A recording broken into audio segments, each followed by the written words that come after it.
Hi, I'm Dave Casper. Welcome to another My First Implant segment. Our guest today is Dr. Gerald Niznick, who I believe needs no further introduction. Jerry, you first started with implants back in 1971, so I thought it would be fun today to have you tell us the story of why you got started, how you picked your first patient, what kind of case was it, what made you decide to take the plunge? Well, I was a prosthodontist in San Fernando Valley, treating a lot of edentulous patients, and there's just a limit to what you could accomplish in stabilizing a lower denture, no matter how well you took the impression. I said, well, I guess I better learn how to do implants.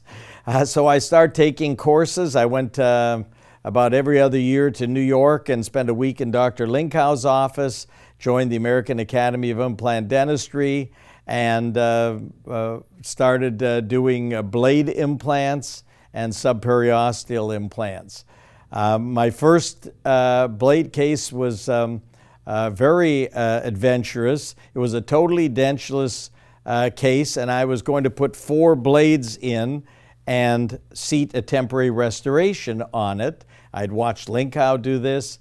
These were one piece, the blades at the time were one piece. Yeah, one piece with a post on it, and you had to immediately place the implants and make the temporary to splint them together. The problem was that the temporaries were not that solid. Maybe one of the temporaries fractured, an implant got overloaded, and one of the 4 implants had to be removed. Now I was down to 3 implants and couldn't temporize it very well, and then the next implant failed. And then I said, well, you know, I got to take out these implants, and I'll go with a subperiosteal implant.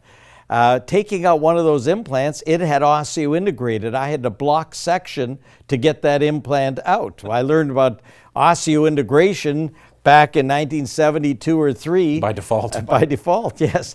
Anyways, I got all those implants out, and then I made a subperiosteal for the patient. The key was that I didn't charge these patients. If during my learning phase, it was really a lot of cases that I did just to get the experience, and the patients went along with it because I said, I'm not charging you, it's a new procedure, it can really help you. It really took me a couple of years before I started charging for dental implants, and then I stuck just to blade implants as a distal abutment to a 3-unit bridge in the posterior, never did any blades in the maxilla, and never did any subperiosteals in the maxilla. So it was blades and then some loose screws.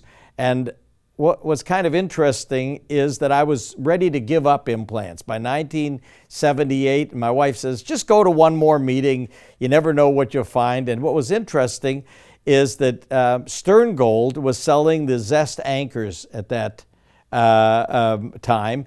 And Max Zest had developed a screw that would take his Zest attachment. And I thought, wow, what a great idea. Because the Zest attachment back then was just for teeth. Yeah, just for teeth. What a great idea. But he couldn't get anybody to place these things, and they were looking for 10 dentists to place 10 implants.